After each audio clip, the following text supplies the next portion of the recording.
Bismillahirrahmanirrahim. Assalamualaikum warahmatullahi wabarakatuh. Perkenalkan, nama saya Ismail. Saya ingin menjelaskan metode transportasi.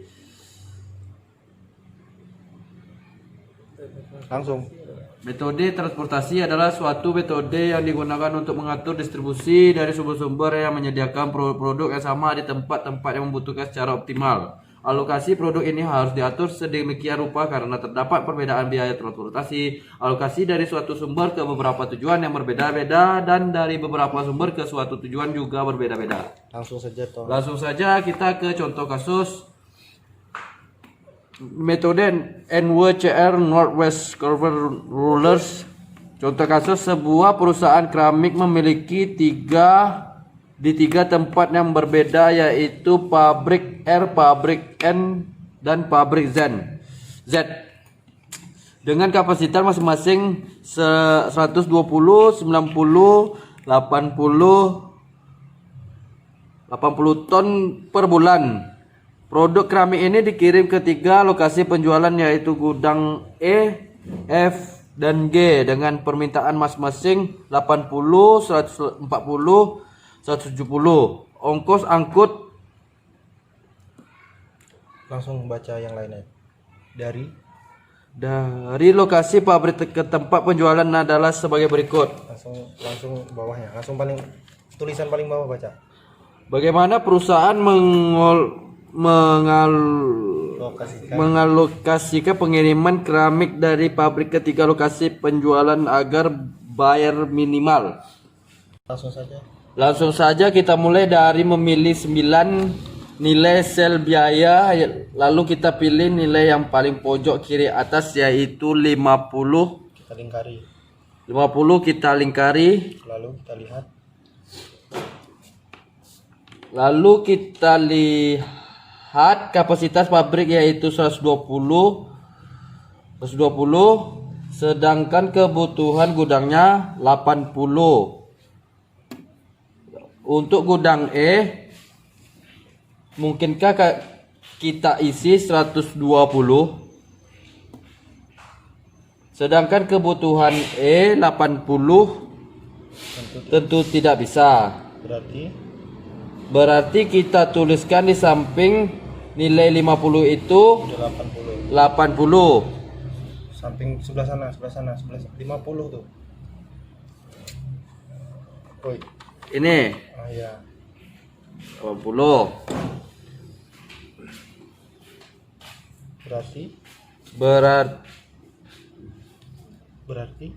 Berarti kebutuhan gudang E,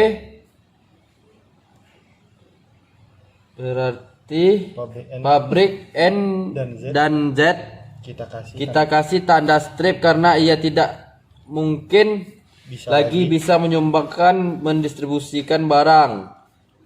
Kita checklist kebutuhan gudang E. Ini contoh ini, tengok strip. Kita seperti strip. Kita checklist nih. Ini dan checklist gudang. Kemudian kita mulai lagi dengan memilih nilai paling pojok kiri atas.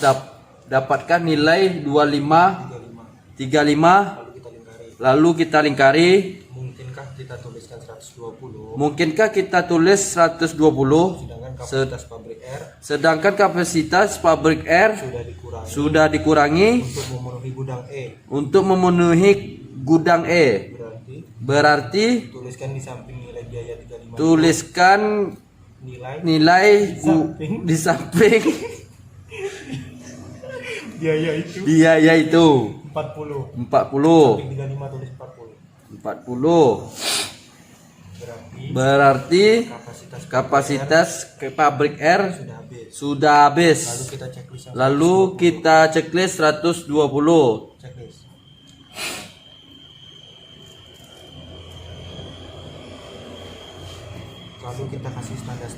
Lalu kita kasih tanda strip yang nilainya 38. Lalu kita langsung langkah berikutnya lalu kita cari paling pojok kiri atas, yaitu 50. mungkin 50. Lalu kita lingkari, mungkinkah kita isi 90 sedangkan kapasitas pabrik N mungkin saja karena kebutuhan gudang F masih tersisa 100. Lalu kita tuliskan 90. Terus lalu kita tuliskan 90. Kita kasih tanda checklist. Kita kasih tanda checklist di kapasitas pabrik. Lalu kita kasih tanda strip. Lalu kita kasih tanda strip di angka 40 gudang E. Lanjut langkah berikutnya.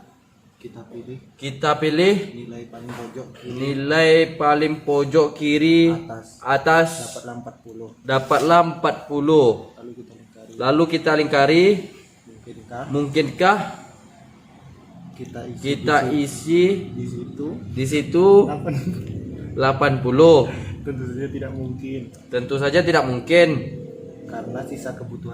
karena sisa kebutuhan gudang F cuman 10. Jadi kita tuliskan di situ. Lalu kita tulis di samping 40 10. Maka terpenuhilah kebutuhan gudang F. Lalu kita checklist. Sisanya kita lingkari nilai 49 gudang E.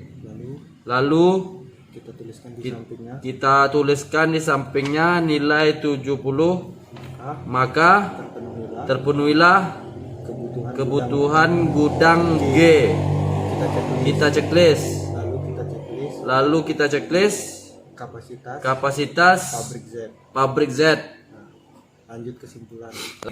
Langsung saja kesimpulannya, gudang E dapat sumbangan dari pabrik R 80 kali 50 hasilnya 4000. Gudang F dapat sumbangan dari pabrik R yaitu 40 kali 35 hasilnya 1400. Gudang F pabrik dapat sumbangan dari pabrik N 90 kali 50 hasilnya 4500. Gudang F dapat sumbangan dari pabrik Z 10 kali 40 yaitu 400. Lalu gudang G dapat sumbangan dari pabrik Z yaitu 70 kali 49 hasilnya 3430.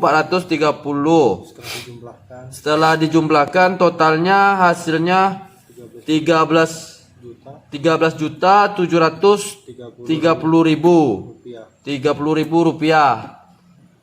Sekian penjelasan dari saya. Mohon maaf kata-kata yang tak enak. Terima kasih. Wassalamualaikum warahmatullahi wabarakatuh.